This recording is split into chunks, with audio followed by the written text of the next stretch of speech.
Assalamualaikum warahmatullahi wabarakatuh. Balik lagi di channel kesayangan aku sendiri. Ceritain Ti, hayo tuh kita cerita. Hari ini aku mau cerita tentang salah satu kejadian yang sempat viral waktu tahun 2020, khususnya buat para wargi Medan ya guys ya. Kejadian apa sih? Iya, jadi ini tuh kejadian tentang perselingkuhan yang berujung maut guys, berujung pembunuhan. Pembunuhan lagi. Hayo tuh sebelum kita masuk ke ceritanya, kalian jangan lupa dong di komen, subscribe, dan juga di share sebanyak-banyaknya biar kita cerita bareng-bareng ya. Daripada lama-lama lagi, hayo tuh kita masuk langsung ke ceritanya yuk, mangga.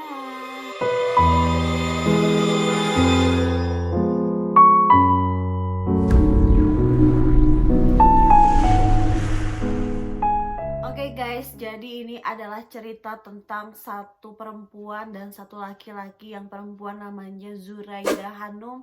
Dia kelahiran tahun 1978. Dan yang satunya lagi adalah seorang hakim di Medan yang bernama Jamaluddin guys. Jadi ceritanya Zuraida, atau aku sebut aja namanya Hanum ya, Hanum dan Jamaluddin. Hanum dan Jamaluddin. Ingetin ya guys ya, Hanum dan Jamaluddin ya.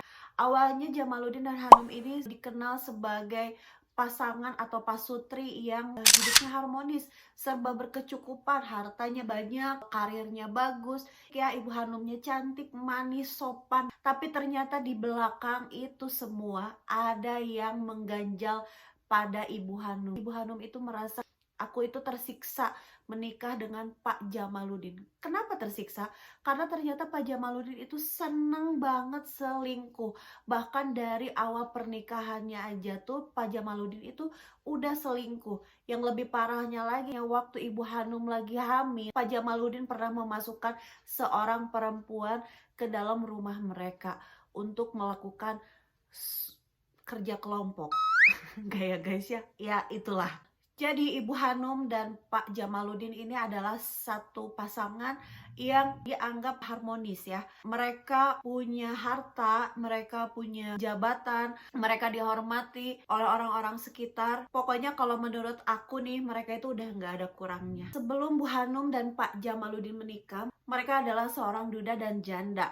Pak Jamaluddin mempunyai 2 orang anak dan Ibu Hanum mempunyai 1 orang anak. Dan hasil dari pernikahan Pak Jamaluddin dan Ibu Hanum itu mempunyai 1 orang anak ya guys ya, yang bernama Kanza. Jadi menurut Ibu Hanum, Pak Jamaluddin ini seneng banget selingkuh. Banyak banget selingkuhannya, sering banget main perempuan guys, yang bikin Ibu Hanum ngerasa tertekan dan ngerasa tercabik-cabik gitu guys hatinya sebagai seorang perempuan. Karena Ibu Hanum ini nggak punya teman curhat, maka dia curhatlah sama seorang laki-laki yang bernama Liberty. Liberty itu dia adalah supir freelance-nya keluarga Jamaluddin guys. Aku nggak ngerti kenapa ibu bisa curhat sama supir gitu. Itu kan wilayah pribadi ya. Takut cerita sama keluarga nanti ujung-ujungnya nama mereka jadi jelek. Curhat sama temen nanti bocor ke kemana-mana gitu kan.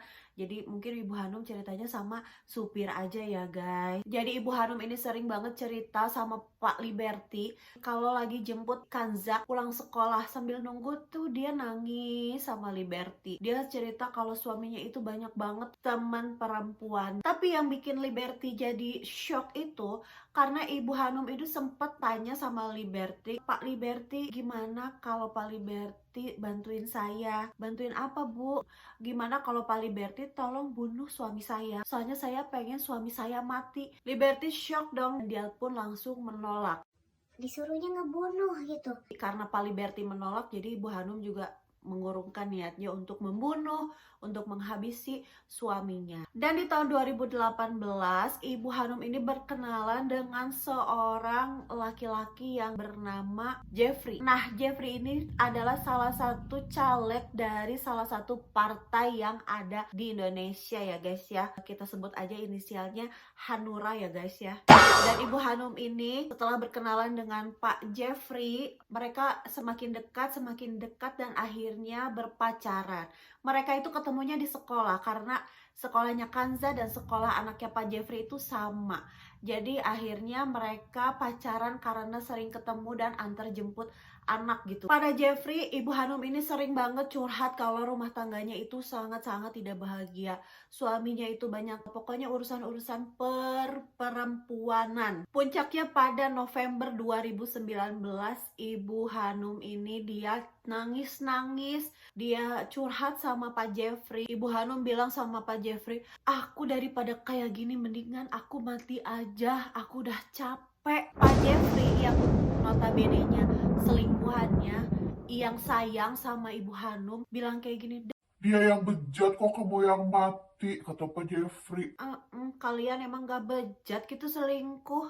Dan setelah mereka bercurhat-curhat ria, keinginan ibu Hanum yang dulu sempat dilontarkan sama Pak Liberty supirnya itu akhirnya bisa tercapai karena Pak Jeffrey sayang sama ibu Hanum. Daripada lo yang mati, mendingan laki lo aja yang mati, yuk gue bantuin. Nah dari situ akhirnya mereka merencanakan gimana nih caranya kita menghabisi Pak Jamaluddin. Akhirnya mereka ngobrol-ngobrol dan ternyata si Pak Jeffrey ini kayaknya gue butuh bantuan nih. Jeffrey berpikiran untuk minta bantuan sama adik sambungnya yang namanya Reza, karena Jeffrey mikir ya si Reza gak ngapa-ngapain, inilah dia cuma jaga toko kelontong setiap harinya, ya udah mending kita minta bantuan Reza aja. Dan pada tanggal 24 November tahun 2019, Jeffrey mendatangi Reza, si adik sambungnya itu. Jadi Jeffrey cerita sama Reza kalau ibu Hanum ini sering diselingkuhin. Jadi suaminya ibu Hanum ini sering bersikap kasar dan bikin jiwa ibu Hanum tertekan. Reza yang ngedenger cerita dari Pak Jeffrey itu dia geram. Naluri menolong perempuannya keluar. Pak Jeffrey bilang, pokoknya nanti Ibu Hanum mau telepon kamu atau Ibu Hanum pengen ketemu sama kamu untuk ngejelasin cerita sebenarnya dan maksud dari obrolan kita sekarang ini. Mungkin karena dia gak ada kerjaan kali ya, makanya dia setuju aja ngurusin rumah tangga orang gitu kan. Besoknya tanggal 25 November jam 11, Ibu Hanum, Reza, dan Jeffrey ketemu di salah satu kafe di Medan.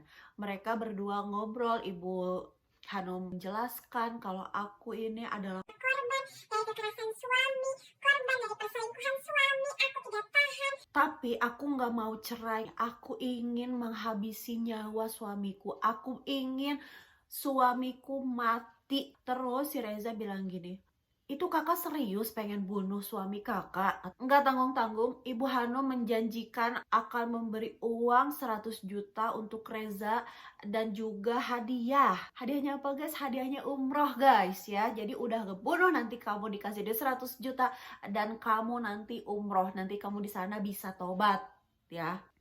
Akhirnya mereka deal untuk melakukan pembunuhan terhadap Bapak Jamaluddin, hakim dari Medan guys.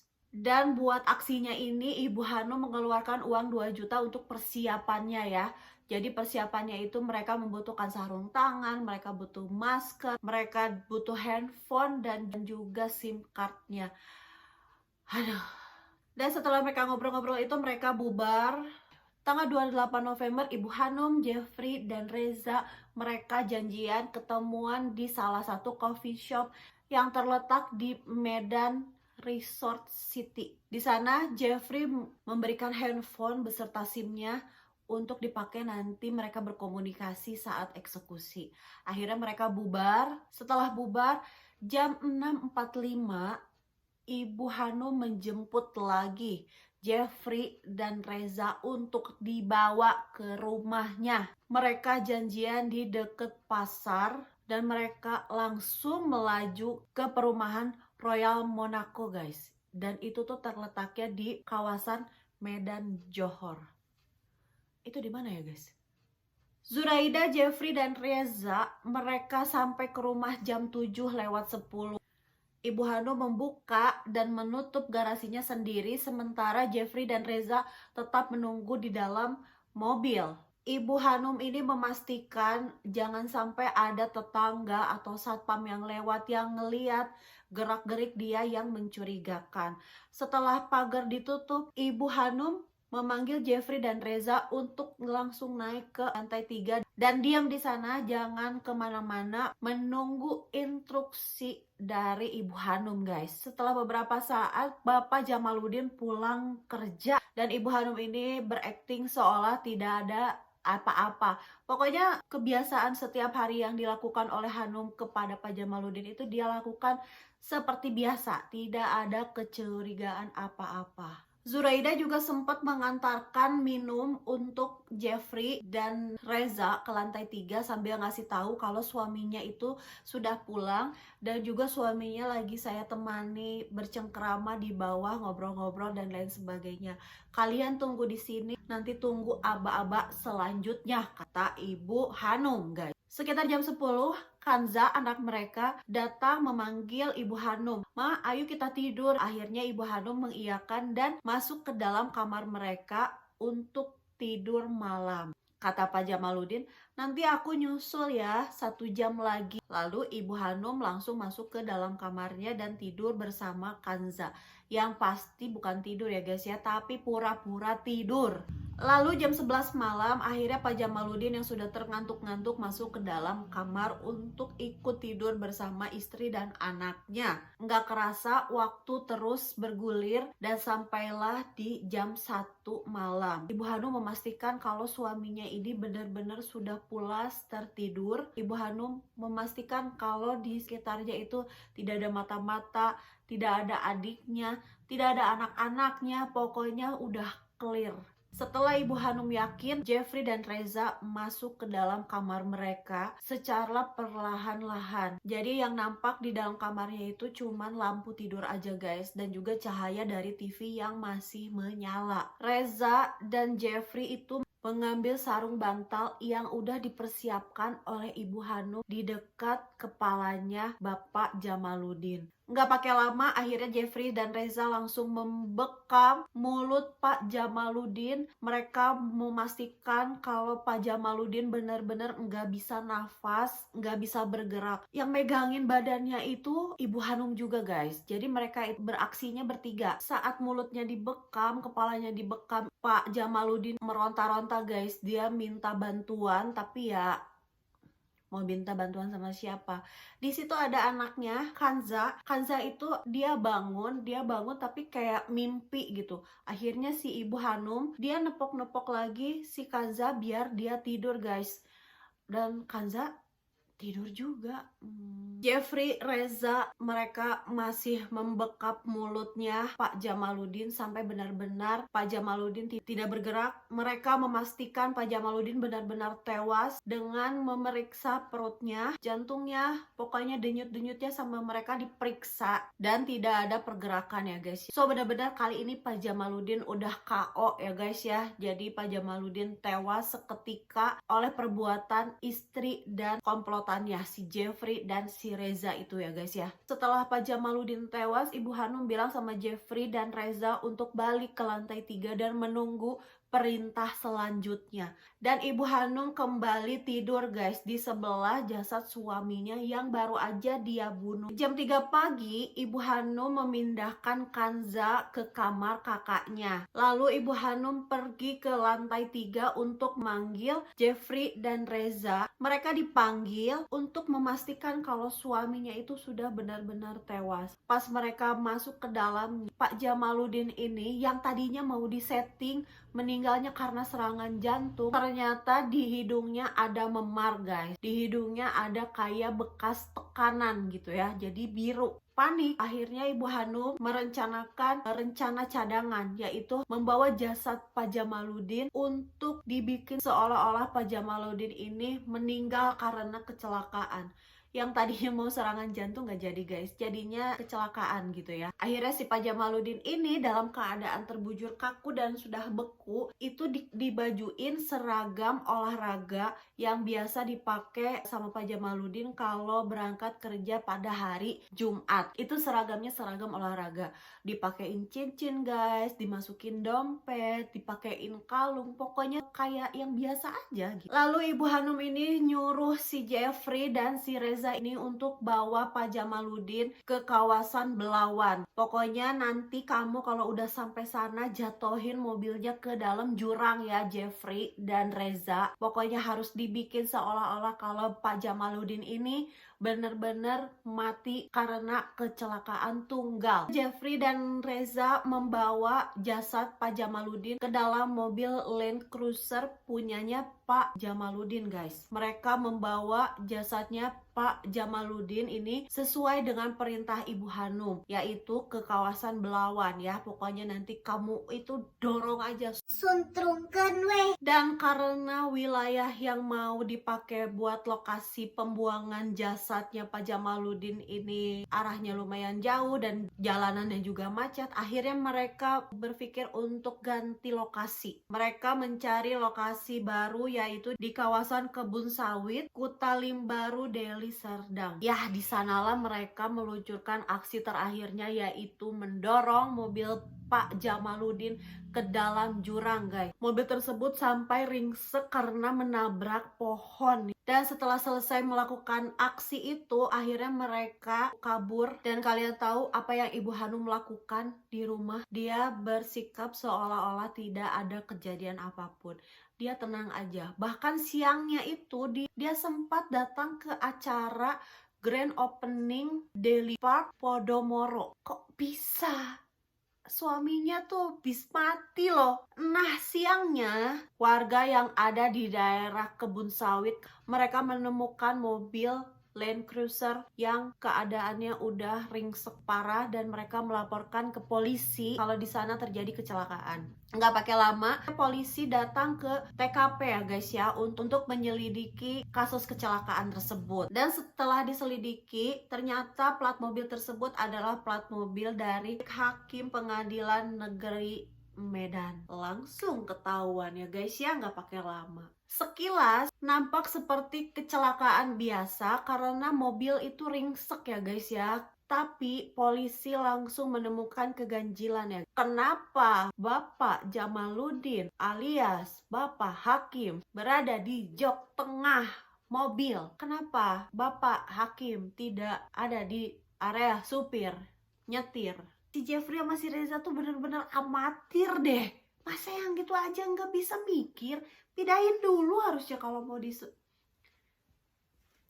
polisi telepon ke keluarga korban, ke Ibu Hanum juga polisi telepon. Iya Ibu, saya menemukan suami Ibu kecelakaan di area Kebun Sawit ya Bu. Kalau bisa Ibu langsung ke rumah sakit sekarang ya, karena suami Ibu sudah almarhum. Akhirnya keluarga dan Ibu Hanum datang ke rumah sakit. Mereka terlihat sangat sedih sekali, apalagi Ibu Hanum dia meraung-raung menangis terus sampai beberapa kerabat, beberapa orang saudara itu menenangkan Ibu Hanum ya.